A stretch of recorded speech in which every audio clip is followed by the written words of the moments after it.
So formally, Erica, thank you so much on behalf of all of us for showing up here. Um, I'm not going to do what we normally people do at the head of an event like this and describe who you are in almost like reading from a script. Except to say to everybody that we're about as close to Sydney Banks as we can get tonight, and that we've been in that. Erica is the daughter of George and Linda Pransky, who were there right at the time and all around when Sydney Banks had his experience. Erica was trained and certified by Sydney Banks himself, so she has dedicated her life to coaching, facilitating, workshops, teaching, everything, three principles. So I'm not going to say anything more about Erica, except to say to you that I met Erica for the first time last year just over a year ago, when under the old system in 3PCG, I had gone through the apprentice system and spent 2 or 3 years kind of reading and writing and learning and looking at videos. And then I went through the whole process of making application to become a practitioner. And I went through the whole process. And I remember one night I had been linked up with Erica, who was to have an interview with me at the time. And I remember being so wound up, anxious, everything about going on this interview to see, had I made the grade. And I have to say, in a few minutes, Erica just calmed me completely. And we talked and we chatted and it was just the most gentle hour probably that we spent at the time. And I remember genuinely coming off the call with welling up. And it was, I suppose, because in one sense you had said to me, look, yeah, you've done the practitioner thing. But then about 3 months later, they went and undid the whole thing and it was all turned on its head. But anyway, the great news was that I had gotten to meet Erika Bugbee. And when I saw then Erica's speech at the 3P UK conference, something really struck me because it was about Erica's experience with her dad, George, and it was about how she spoke from the heart about being a daughter and being a daddy and how life throws these things at us and how she met the challenges that life had thrown and how the three principles had guided her through the whole thing. So reached out and said, would you mind? Erica so graciously said, absolutely. We tic-tacked and tonight is a theme on what she had spoken about originally, but it's about life's curveballs, something that happens to us all. So with that, Erica, it's all yours. Well, that was really nice intro, David. Thank you. When David came to me and said, well, we kind of kicked around the idea of a title for this, and I think we landed on something like finding hope and perspective when life throws us a curveball. That was something I realized is pretty much a daily thing. I work with all ages of people, but I specialize in teenagers. I always have a hunk of my caseload is teenagers because it keeps my skills really sharp because they're my hardest demographic, I find. But I don't know. I love teenagers, and I was explaining to one of them, there's always a curveball. Like it never. He said, "Well, when do you get to where, it's easy, and then it's easy from there on out? Is it like in your 20s when you figure everything out?" And I said, "Well, actually, I don't mean to bum you out, but it doesn't really work like that. Just when things get really stable, you figure you're about to get another curveball. That's usually how I think about it." So what I wanted to talk about today is that there's sort of the power of kind of trusting and letting go, being able to trust and let go, and how a new path forward always shows up, and that we don't have to do anything for that to happen. We do have something to do with it and helping that process along, but we don't have to provide those paths for ourselves. And I think that's one of the reasons I love working with teenagers so much. And is it it looks like there's in the middle of crisis, you have to kind of think your way through it, and nothing could be farther from the truth. So what happens to people is there's for all of us, there's sort of what's going on in the world around us, and then and our own personal struggles. So I don't know, it might be like you're dealing with relationship tension, or you're lonely, or you're overwhelmed, or your disappointment in life, or your disappointment in yourself and where you think you should be at this point in life, what you thought would happen for you in your life, and maybe it hasn't happened, or maybe you think it won't happen, or parenting challenges, or finances, career. There's I feel like there's always something that the daily curveballs, and then there's the bigger ones sometimes that seem to be there for, I don't know, maybe years or decades. And it does feel like there's more unknowns and things that we can't influence than there are truths that we know for sure about life. And there's very few things that we feel like we have influence over. And one of the things that I want to talk about is that while we have our circumstances, we also have we have a life outside of us, and then we have a life inside of us in the form of our experience of life, or the reality that we live in. There's one out there, and then there's one in here. I call it a spiritual life, but my teenagers don't. My teenage clients don't really like the word spiritual, partly because it sounds like it has to do with religion. I'm talking about the spiritual kind, that it's just made of like vapor. It's made of like, it's fluid and moving. So your experience of life, it's spiritual because it's moving around all the time. It's not fixed. So so that's something, because we live in thought. Thought is just energy. It's moving around. So how you feel about life depends on what your thinking is up to. And that changes constantly, which can be a little confusing, and means that I always have a job, because people don't really understand, what's happening to them and why life can seem so complicated. But the upside of that is that regardless of what curveball, what crisis is happening, you can always have a new experience. You can find answers. Answers will appear for you. A path will appear for you that you didn't see a second ago. And that's just something, we're born with that capability. And so that's what I want to talk about, is how do we have more of an influence over our inner life, so that we can better handle the life happening out here outside of us. So I wanted to talk about it, what I'm talking about, what this looks like. I'll talk about my experience with my dad. So I'm the younger daughter of George and Linda Pransky, who met Sid. We're some of the first people to sort of meet Sid in the field of psychology and start teaching this message to people. And so I grew up, I think I was 4 when they met Sid. And so, but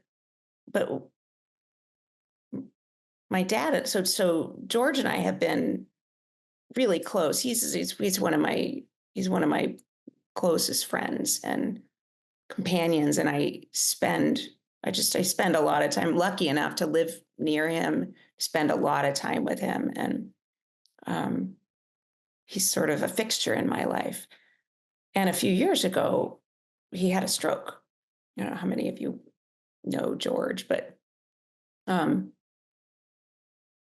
it was an interesting ride, because of course, like strokes do, it threw all of us. And it was the kind of stroke where he lost his ability, he couldn't talk, he couldn't walk, he had to learn everything.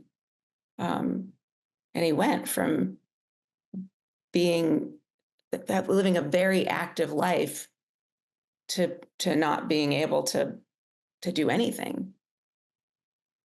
And what was interesting about it is I want to talk about where I went, what it looked like for me, and how fluid my experience of it was. So when I found out that he had a stroke, I was on my way to the airport to fly across the United States and move my son out of the dorms. I had to pack up his dorm room, and and I'm headed to the airport, and I get a call that he's had a stroke and that he can't walk and he can't talk. And they have really no idea if he's in there, if he's, you know, what's, how much of him is still in there. Nobody knew. And what was interesting about it is I was on my way to the airport, and of course I had the thought, like, I should stay here. I have to cancel my trip, but I couldn't. Somebody had to move my kid out of the dorms. There's nobody else can do that. And I sort of went into this tailspin of not knowing how to think about it. And in fact, I was, in a way, it was good. I was on an airporter shuttle, like I went from my hotel, and I was on this bus has a whole bunch of people going to the airport when I got the call that he'd had a stroke, and there's 40 people listening to my conversation. And in a way, I was glad, because I had to kind of keep it together. Um, and but what was interesting is that I didn't know what to do with it. What happened to me initially is I've lost my dad, and he's lost his life, and if he's aware of what's happening, he can't walk, he can't talk, he can't do anything. And do I have a dad anymore? And all the things that you go through when you lose somebody, the regret of how much time I should have spent more time with him, and things I didn't say to him. And I just went into this tailspin of kind of shock and sort of grief. And um, we kind of went in and out of these really dark thoughts.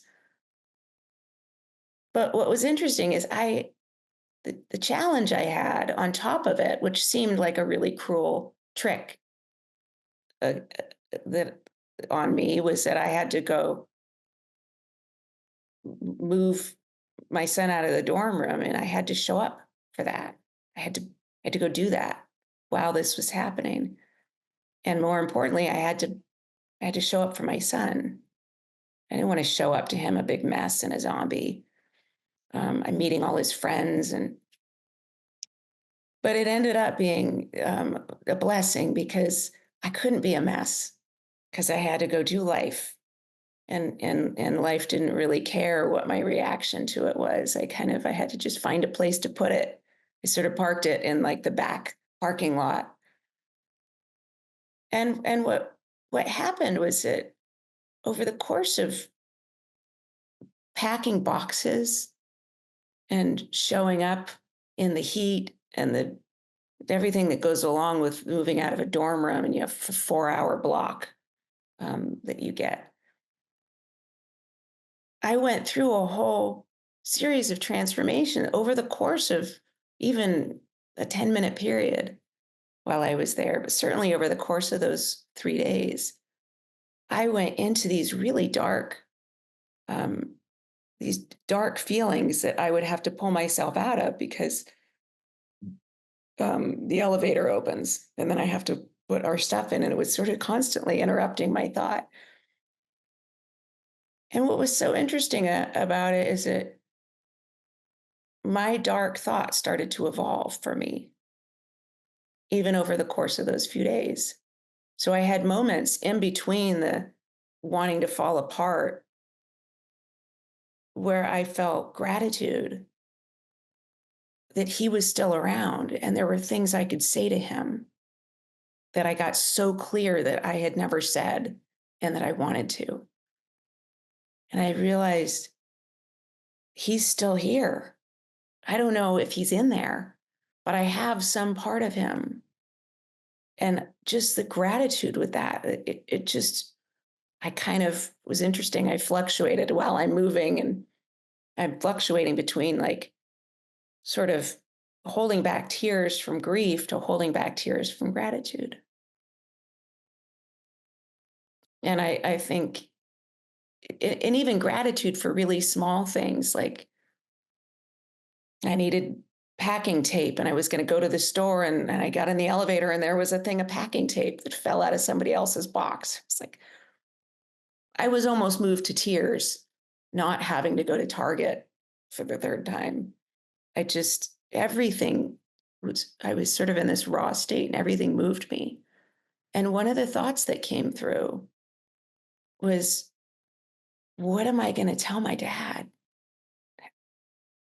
Knowing him and knowing how much he loves he's just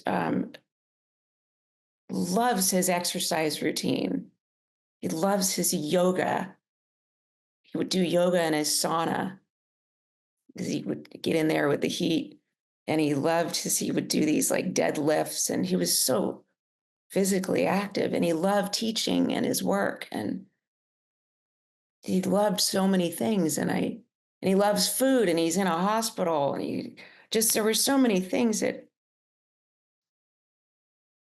I just the problems and the pain of it, and remembering, oh, he's going through this experience. Like, I have to help him, and I'm in no shape to help somebody, but like, he needs help more than I do. And how am I going to do that?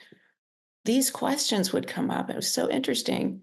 The answers would come to me. So I remember waking up on Saturday and in my hotel room, and there was this moment before I remembered that he'd had a stroke and what was going on. And then all of a sudden I remembered all of it. And I went into this whole tailspin again. And then I thought, what am I going to tell him? I'm going to see him tomorrow night. Like, and it wasn't an hour later that I realized, you know what? I don't know, but when I get there, I'll know what to do. Not only will I know what to do for me,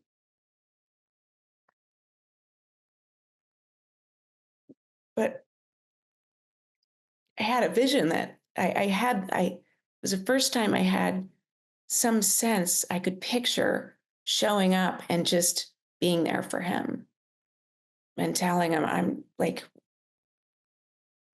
we're going to work this out, and don't, we're in this together and you're still here. Like, I was so certain of that I didn't, like, that just came to me, and I felt like, well, that's all I need. And that's what's so interesting is it doesn't really matter the size of the curveball, or the fact that most of the ones that we get, the really big scary ones, like things like loneliness, or I'm 52 and this is not where I thought I'd be, like these really big ones. You don't have to know. You don't have to have any experience with that kind of curveball to be able to put one foot in front of the other. And there's something about trusting that you don't need all the steps. You just need a first step.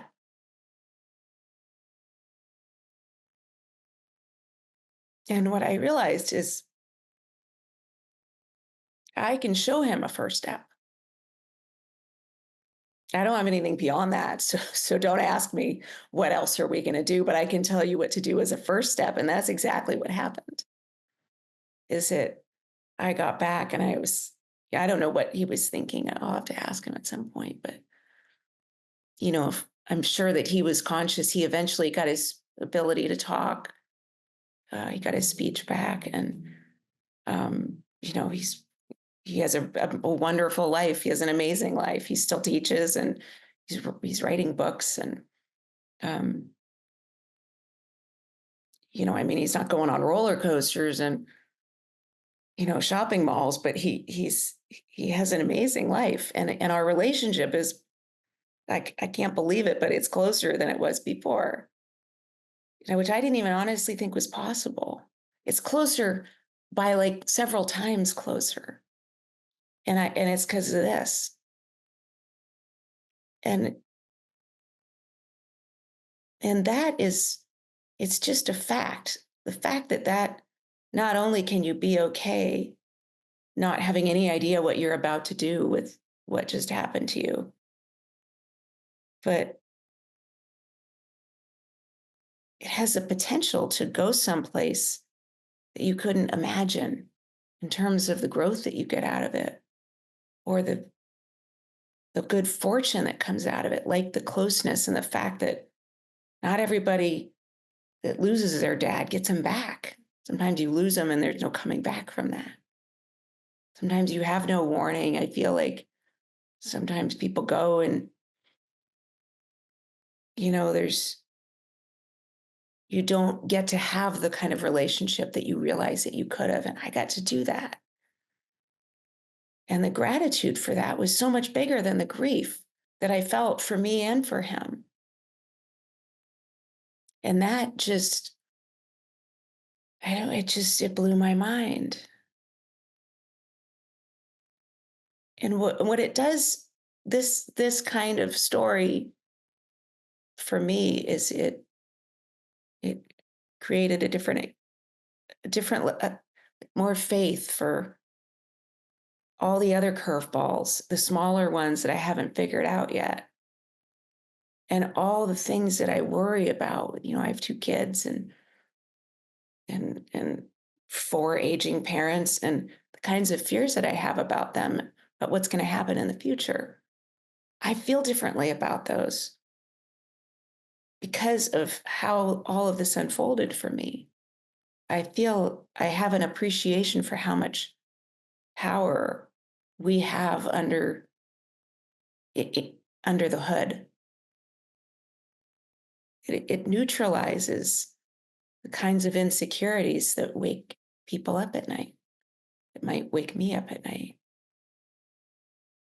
As you see this potential for me, seeing this, it not only helped me through that, but it completely changed the way I feel about this batch of problems that I haven't figured out yet.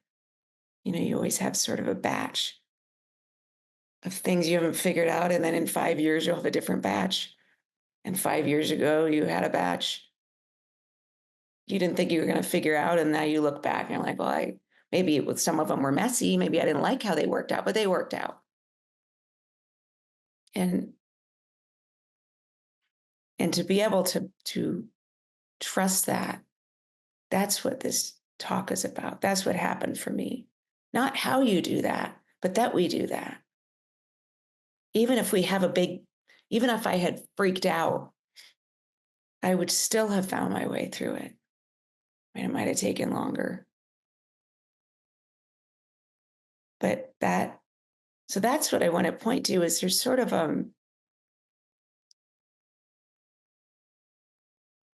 for me, that story and what's required of us in life is about a letting go and having enough trust to not know what to do with a curveball, not know what to do with, maybe the worst thing you could imagine happening, having it happen, not seeing what to do with it, and letting it be. Just essentially being in life and having this thing hanging out with you that really, really sucks, and not knowing what to do about it, not doing anything about it, but figuring, I don't know what to do about it right now, but maybe in a few minutes or tomorrow or in a month, I will. Maybe I'll just know a little bit more than I know now. Maybe I'll have some sense of direction. To trust that, like that's how it works. That's a system. It's invisible. You can't see it. There's no physical evidence of it. But if you listen, it's the story of your life. It's always been the story of your life. And it's the story of my life. And it's going to be the story of your future. And you don't even have to have gone through something like this or recognized or appreciated it or learned anything from it. It's still going to happen. That's what puts my mind at ease. There's, it's there was something about, I think maybe the only thing that I knew, the only truth that I had in this sort of those 3 days being in my son's, moving him out, was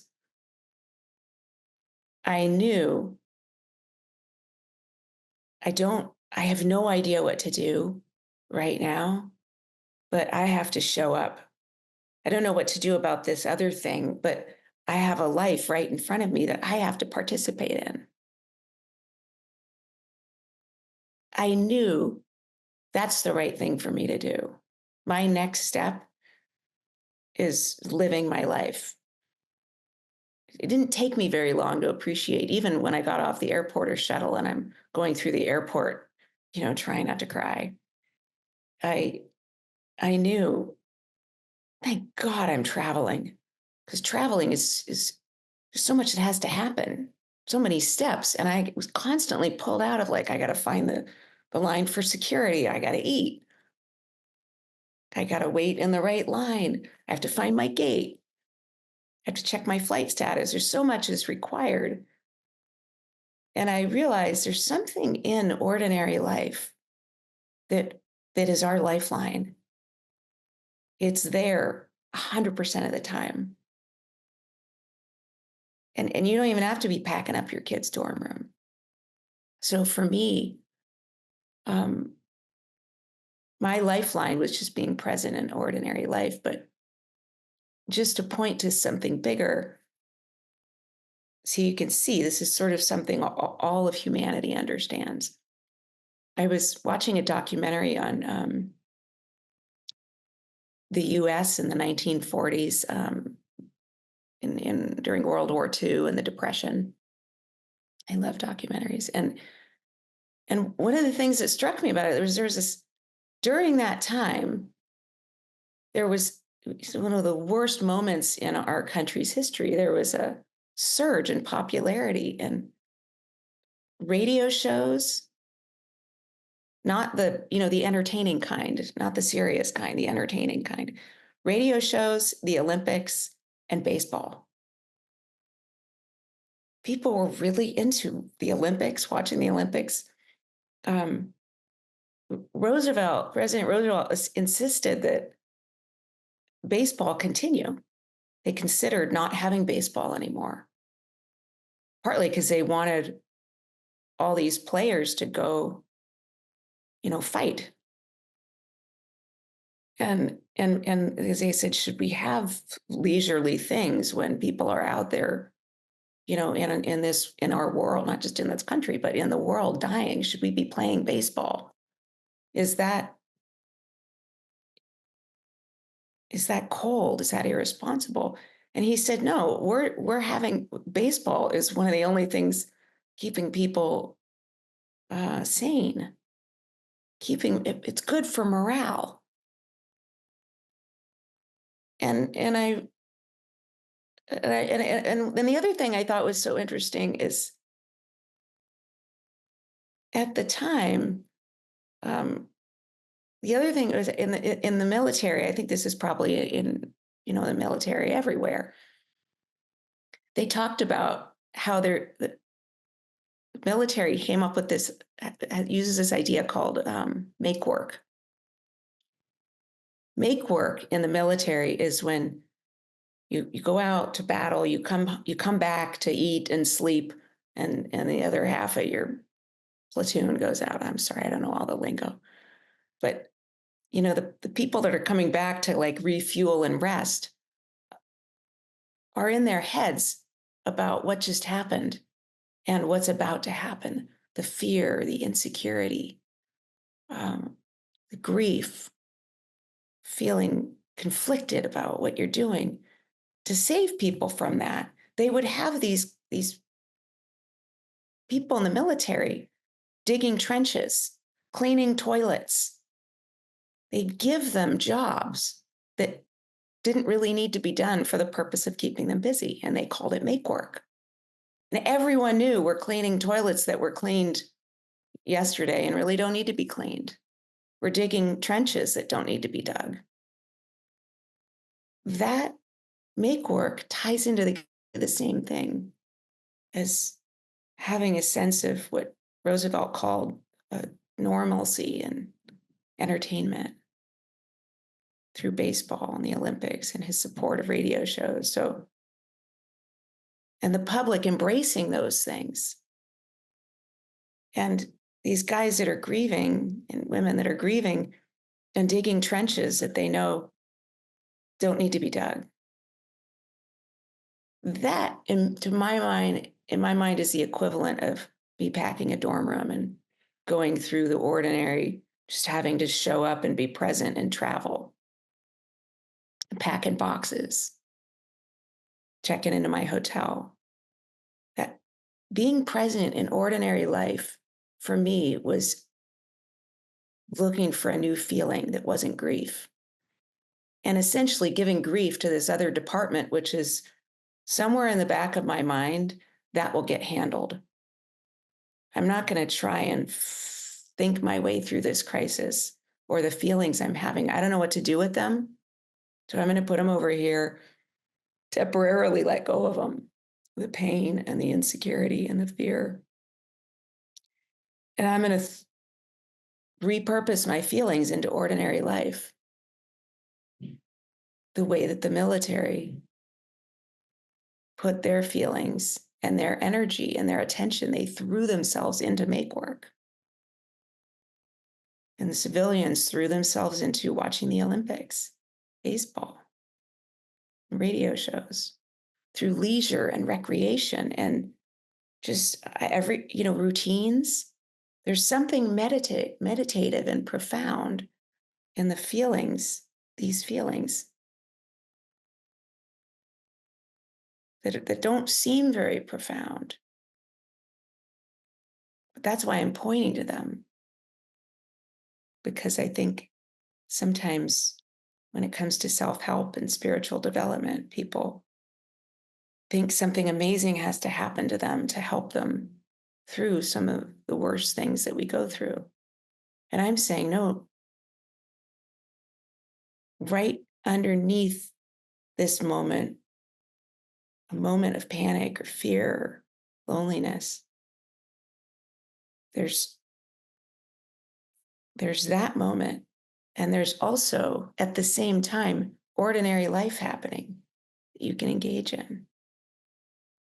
You can leave what's happening in your reality and get interested in a different feeling through just, I don't know, cleaning your kitchen, grocery shopping,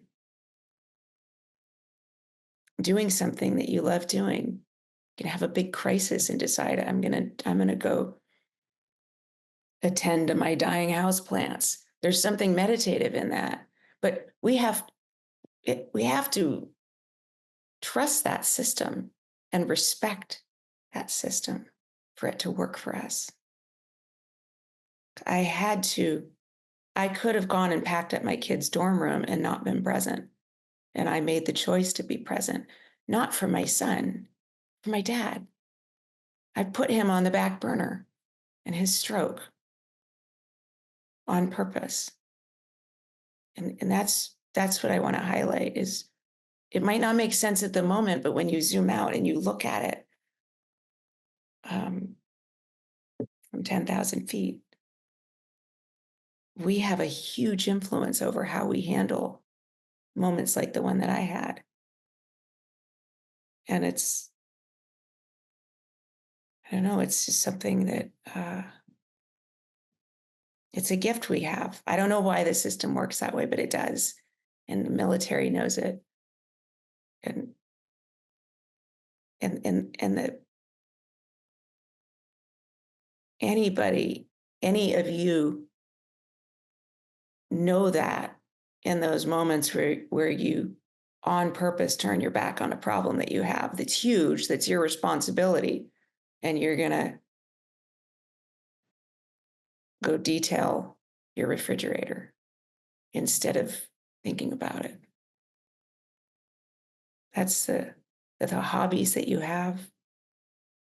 So there's ways in which we do this anyway. I'm just suggesting, well, it's always there for us. I have this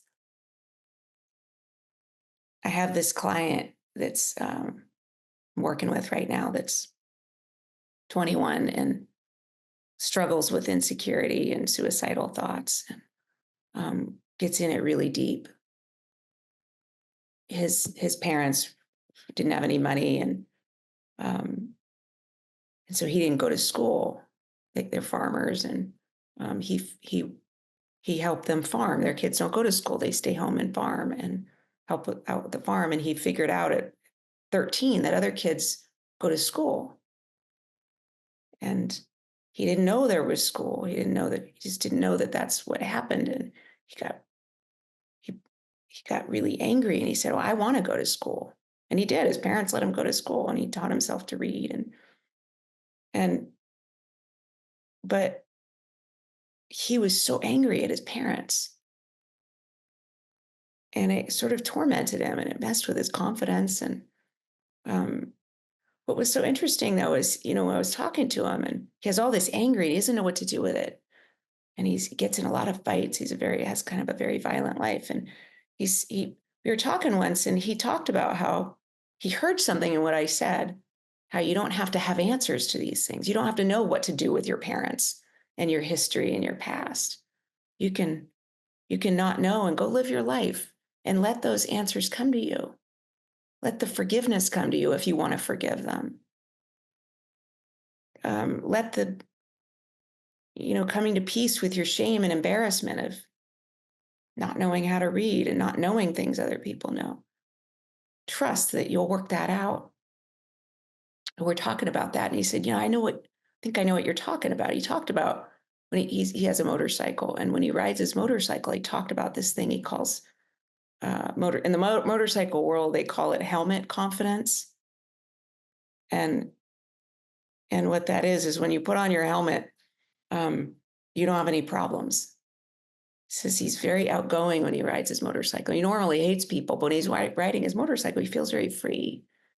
And he says, I actually I have kids that in the back seat of cars that will wave to me, and I'll wave back. He says sometimes I'll fist bump them. He's courteous. He lets people into traffic.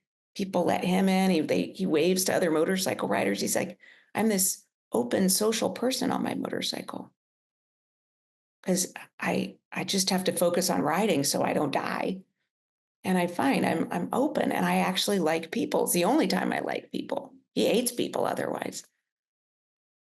And that's really what I'm talking about is that there's always a place in us where you can let go of everything else and just focus on the moment and the feelings that brings. And one of the things that came out of this conversation with this kid is I shared with him a quote. It was Citibank said it he was talking to our staff, and I think I've seen it in a book since, but it was the first time that I got what he was saying in a kind of a deeper level. And what he said was something like, there are no answers in negativity. He probably said it more fancy than that, but that's how I heard it. And I had just gotten out of graduate school, and we'd been working with him. Our staff had been working with him, and I'd been talking to him, and he said that, and everything he'd been trying to say that didn't make sense came together. And that's when I shared that with Jake. He said, I've been looking for that's it. I've been looking. I get low and I try to figure things out. And the only time I'm free from that is when I'm on my motorcycle. And I want that confidence in the rest of my life. And he said, I realized I just have to do what I do on my motorcycle and let my problems sort themselves out. Let, let go of them and give them a chance to reformulate and to see my answers. And that's what he does when he has a problem. He rides his motorcycle. He says, I always get to my answers on my motorcycle. He said, I can do that same state when I'm walking around life, when I'm not on my motorcycle. I just didn't realize it. I thought it had to do with my motorcycle or the speed or the endangering my life. I didn't realize I could let go of all that without a helmet and a motorcycle. And that's exactly what I did when I went to Connecticut to pack up my kid, is I let go of everything. And that having enough trust to do that and knowing what I'm looking for is a feeling, a different feeling. For me, it came in the form of gratitude, normalcy. For the US, it was leisure. For the military, it was make work and routine. Everybody listening to this will have their own feeling that they know they can go to and trust when they need when they're looking for answers. It's not something you don't think your way there. You get open and you listen. You're listening. That's what it is. It's a state of listening. That's what saved me that weekend. And that's what this kid Jake was talking about. I'm gonna stop and see if this has made sense. If you guys have, I don't know, questions, comments, something you're hearing that you want to share. What thoughts do you guys have? You can type it into the chat. I think there's a chat on here someplace. You can raise your hand just like this. You can raise your hand on the, I think there's a raise your hand button.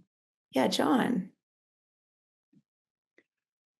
Hi, Erica. In answer to your question, does it make sense? Yeah, it's so profoundly simple that it makes brilliant sense. Is what's coming through to me, and I'm thinking, what the curveballs that are in my life, the ones that are going on, the immediate ones that have just happened, or the ones that have been going around for 14 years.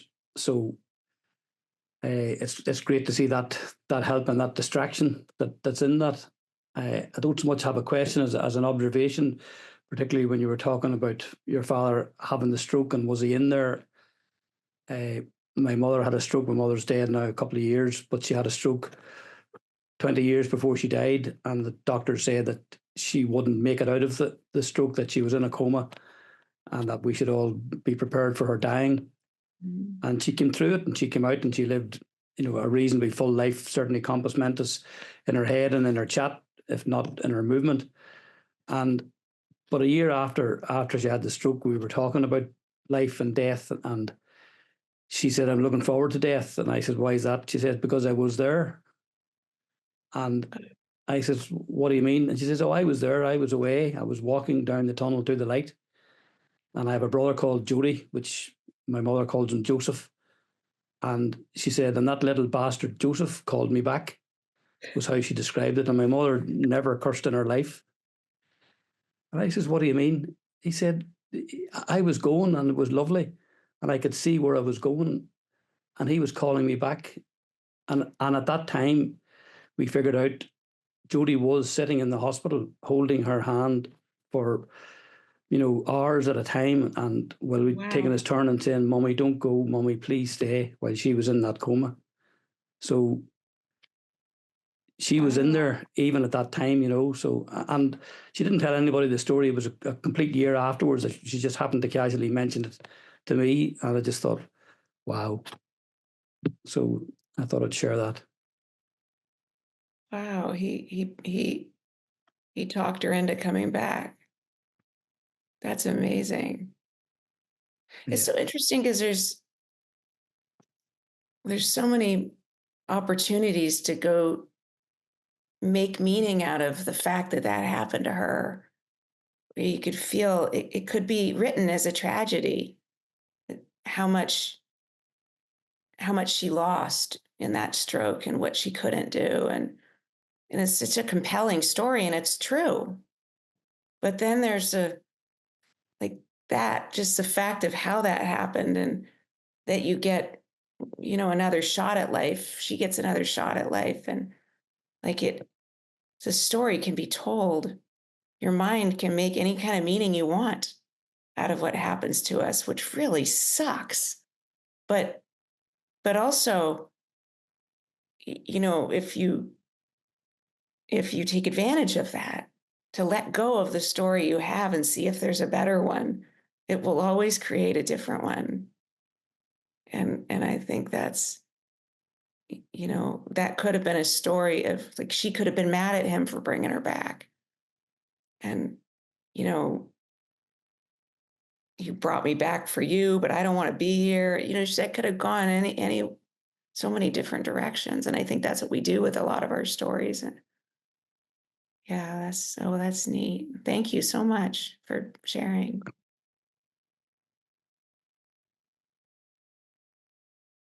Anybody else? Or anything else people are hearing or I don't know, yeah, scenario you want to ask about, or you can ask me anything. Erica, just listening to the story about the motorcycle. Um, Angelina, who's on this call, and I were both in the Irish police at one stage. And I remember going on a motorcycle training course one time, and I was terrified of them. But one of the things they get you to do is they push you and push you and push you to go faster and faster and faster. And somewhere, I think about 100 miles an hour, the bike goes into what they call a speed wobble. The back of the bike starts to go all over the road. It's something to do with aerodynamics. And the way out of it is to go faster. So what they're trying to do is push you to go faster. And when you trust that when you go faster, it'll resolve. But if you brake, the bike will go from under you. And I remember at the time, it's so counterintuitive to go Absolutely. faster, if that makes sense, that your natural inclination is just to brake, Yeah, which is the worst thing you can do. And it just struck me when you were describing there about George, that's a your, perfect your metaphor. natural inclination was pack my bags and go home, Yeah. but And really get into it. absolutely. But if Yeah. you trusted, and this is what the That's a instructors were great, telling yeah. us, just trust the system, that go faster and it'll work. And it was just a perfect metaphor, as you said, for exactly the curveballs.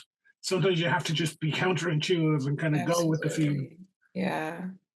That's what's so interesting is that I think, part of it is just recognizing like, I'm not handling this well. Like what I'm doing right now is not something I want to lean into, even though it's valid and it's so seductive that like being able to recognize um, that you're in that feeling and to understand before you go into your next batch of doing that, that as compelling as that might be, your negativity is, that's why that there's no answers in negativity was so simple. It just made it so simple for me to know, looks like there's answers. You know how I think about, I watch a documentary and then I'll get to you. I know Tracy, your hands up. I watched a documentary on birds and they did a segment on flamingos and they said the only reason that flamingos are pink is because they eat shrimp and shrimp are pink. So, and I thought like that's a perfect metaphor for thought because whatever you eat, that's the color you are. And that's how thought works. And if you're negative and scared, all you're gonna get, that's all you're made of in that moment. That's all you're gonna get. That's what's gonna show in you. That's what's gonna come through. And and it's so simple. I think that's as much as I'd love to get rid of feelings so that I could I could live my life a little more gracefully, feelings are the equivalent of color in a flamingo. The feelings tell you you're in negativity. And if you step away, that's why the principles are so profound for me and for my clients, is for you guys, is that you don't know what you're doing in the middle of it. Even, I don't care how many years you've been learning the principles, you're going to be lost just like everybody else when you're in the middle of it. But to be able to step back and see, oh, when you're lost, you're worthless. You're useless. Your mind has nothing to bring you. There's no answers in there. You can't do anything in that. It's just so helpful to give you a little sense that even though I want to go into my negativity, it's never helped anybody before, ever. It's never helped me. It's never going to help me. I can do it, but it's not going to help me. That's the part, that absoluteness is really what I needed. That I'm a very concrete person. That helped me. Yeah, Tracy. Hi, Erica. Hey. Thank you for that. That was lovely. Sometimes I say, never in the history of making decisions has anybody ever made a good decision when they're, in fear or, from a place of fear, I think, or insecurity. They're all kind of low emotions. Yeah, things you regret later. Yeah. I was interested in what you were saying about your client and his reaction to his parents. So sometimes I talk to young people and I'm kind of hoping to do a little bit more work with teenagers.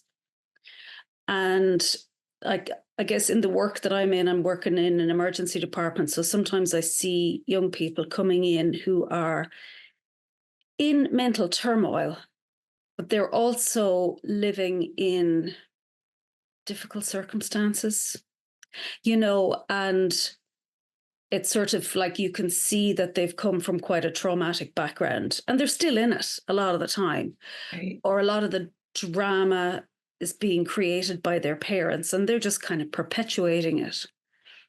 And I guess I'd love to know how, when you're talking to young people and you know that they're still living in that's something And that they I will kind be of, for several years. Yeah. yeah, that they've no control over that. So Oh, I great often do question. kind of ponder on that and go, okay, what's a good way of addressing that with, Yeah. because it's, even for me, and I kind of had left this conversation for a while. And like I just was busy with life, but was sort of like, I really need to kind of just come back and ground myself a little bit more. But I have the wherewithal to do that as an adult. But yeah, for somebody who's young and seeing this for the first time, how to stay grounded when you're Yeah. How to how to soar absolutely. like an eagle when you're surrounded by turkeys. Yes, exactly, exactly. Oh, I love that you're asking that. And I have people I went through graduate school with that are in this field that won't see people if the parents won't be seen too. And I find that often, just the parents that are the most difficult for the teenager, they don't want any help. They're the least likely to come in, or maybe they're overwhelmed. They have, it's hard. Parenting is really hard. And but what's, my, just to keep it really simple, like, I know my job is to show them the world's going to do whatever it's going to do, including difficult parents. You have the freedom to be able to learn how to get the hang of that challenge. And you get plenty of time with it, and plenty of opportunity to learn how to get to the hang of it. So you have the freedom to let them get to you less. And partly it just helps them to be heard, and to have somebody get how bad it is. I mean, you don't have to roll their parents under the bus, but to say, like, that's, parents are just doing the best they can, and not everybody just like when you go to school, not everybody's good at all the different subjects or school at all. Parents aren't always good at handling having kids or having kids and working, having kids and having marital problems. They can have this kind of kid, they're good at it, but this other kind of kid, they're not. Like parents they're people just like us, and they suck at things sometimes, or they're just, maybe your guys' personalities clash. To be able to acknowledge, to listen to them and let them feel like someone gets how much it sucks and how hard it is, and to not, but also like that alone does a lot for them. But to be able to articulate and say, like, here's the challenge I see, is that when you're doing badly, your parent gets more intense and tries to overparent you at the very moment that you're struggling with, you're getting bullied at school and you're also failing classes and you hate how you look. When all that flares up is when your parent gets activated. So let's see what we can do about getting the hang of that, and to talk to them about like how can you stabilize yourself? Can you isolate yourself from your parents a little bit? Maybe you have to get a little bit more compliant about certain things so they get off your back. Use music, hang out with your pet, hang out with your friends, and know, first of all, this is temporary. And when you get out of this challenge, you're going to have a lifetime of other challenges you're going to have to do the same thing with. You turn around and it's there. So this is just gives you practice, and maybe it's boot camp to learn how to find more stability more of the time so that they get to you less. You can do it. I have to do it. It's not my parents, but it's, some other challenge that I have. That's like, you can do this. Might be ugly the next couple of years till you get out of there. When you get out into the world, you get to handpick your environment a little bit better, but you'll still have challenges. So there's something in the combination in my mind of feeling heard and like somebody gets it and acknowledges it, like you're doing really well. And here's where it sounds like you run into trouble, and sharing with them, everybody's up against what you're up against. Something that's out of your control, that's unfair and really sucks, and no one's helping you with it. And you have to figure out how to handle it. And then so you look at, well, how can I do better if I just see sort of the, changing their mind of like the hardship. Hardship is just, it's your teacher. Like if you have difficult parents, this is what I tell a lot of my kids that are in abusive situations or are getting bullied, or, the kids that go through parents that have alcoholism or bullying or abusive situations, they do great in life in terms of people skills. They have leadership skills. They have to learn to trust themselves. They know when to stay calm and quiet, to fly under the radar if there's danger, if there's somebody who's hostile. They are better suited for the working world and the relationship world than people who had stable households. So I have to give them a little bit of vision for, this is growing pains. Maybe you're having to grow up faster than your friends, and it's not fair, but the payoff will happen. You're just not going to see it right now. Because your life's going to suck more than your friends, and no one's going to get it. That's the part that I think your faith in them and them feeling kind of like someone gets what's going on. You can't imagine how much that neutralizes things for them, just to feel like someone sees them. It really, what it does is it brings them a different feeling.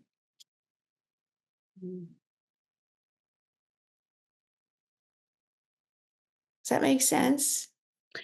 Yeah, it does, because I kind of like, even when I get, teens in and they're self-harming, I always say to them, I get it. Like, I get why you're doing that. It makes sense for you to do that because it gives you a little bit of feeling of power, of control over yourself when you feel like you don't have any in the world. So I get it. And it's Yeah. amazing how even me just saying that, they kind of, their shoulders drop, and because I'm not judging them, and I'm not. Right. And you're not afraid of it. No, and I just find the approach that I'm seeing is the antithesis of that. The approach from our mental health care. Like, I've seen the plan that they use for anorexia. They literally control them into eating. Right. It's like, does nobody see how insane this is? You are forcing somebody. You're not allowed to walk to the toilet. They have to be taken in a wheelchair to the toilet, so they don't. But I get really angry when I see that. I actually have to walk away. Sometimes I see them coming. I'm like, I have to go. I have to go, because I feel the rage building within me. Yeah. They're doing the best that they can. I know, and I know that, yeah. and I know that, and I do. No, but it's hard to watch if like there's this young person needs the They opposite need of that. hope. I think they need Right. hope. And Yeah. actually, that's what I heard when you were speaking there, is you're giving hope. Yeah. Yeah, absolutely. And I think it helps them to know everybody in their school, even though they can't tell, has something they're dealing with that nobody else is dealing with. Might be smaller than what they go through, but everybody has hardship. And if they don't have it now, they're going to have it later. It's just I think it's the feeling singled out. That's what I struggled with. I was I was just a really dark, hateful teen for a few years. And that's what, and it didn't help that I was surrounded by people who were living in these really warm, open feelings. I just felt like So annoying. a So bigger annoying, mess. those happy Yeah, it people. was. And right. I just felt like it just made me self-conscious, and it made me hate them because they seemed so clueless, and it just fueled the hate fire for me. But that was one of the things. And I realized, oh, other people struggle. It honestly hadn't occurred to me because, you're so self-absorbed really well into your 20s. You don't see beyond your own experience. So just hearing that other people struggle, and that's just, it's just a part of life, and you get better at it. It's exactly what it is. It's hopeful. Yeah. Oh, good. Thank you. Thanks, Erica. Yeah. Somebody else had their hand up, but she might have had to leave. Did somebody else want to ask something? Anyway, you can re-raise your hand again, but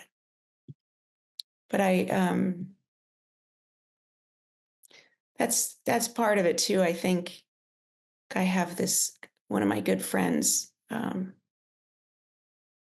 don't know how we got on the subject, but snoring came up.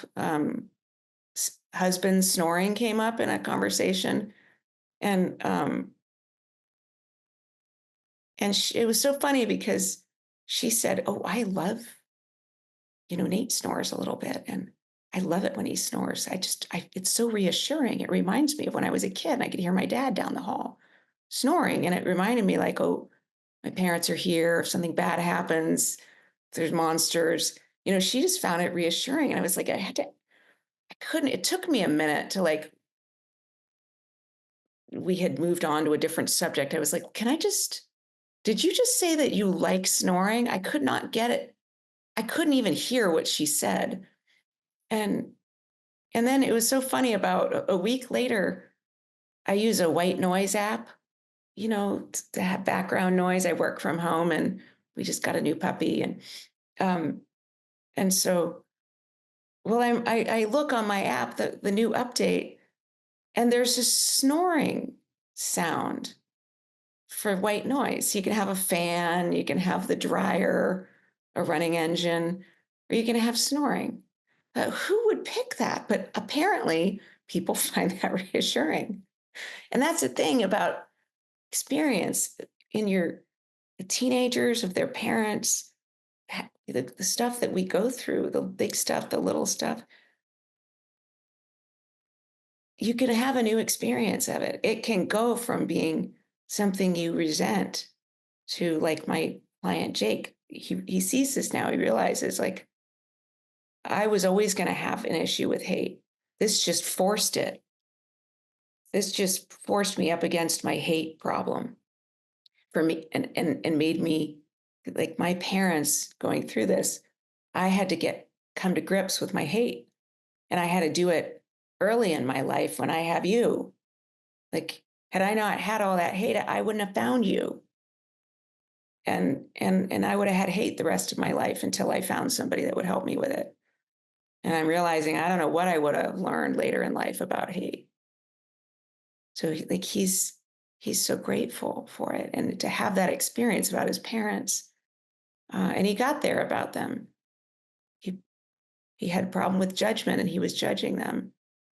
So that, in a way, I think, knowing I don't like my experience right now, and I might never like it, but maybe I will. Maybe I'll have a different experience of this tomorrow, in an hour, next week, next year. That's, for me, that's what kind of makes me hopeful. I think that's it. We can wrap it up here. There's nothing else you guys want to say. This has been really fun. It's so funny. I was interested to hear what I would say for this talk, because I knew I was going to go about it different from the last time I talked about. I don't generally talk about things with my dad because I get so choked up and I can't talk. It makes it really impractical if, you're doing something on your own in front of a bunch of people that took their time to be there. So, but I got through it, and it came out completely different. So anyway, I was interested. I was as interested in you guys were as how this was going to go. So anyway, thank you for coming, and thanks for inviting me. Erika, thank you so much. Yeah, thank you. Thanks everybody for coming and for your questions and your comments, and it's been nice hanging out with you. And good luck. I hope your group grows. I'm glad to hear you guys are doing what you're doing. All right, bye, you guys.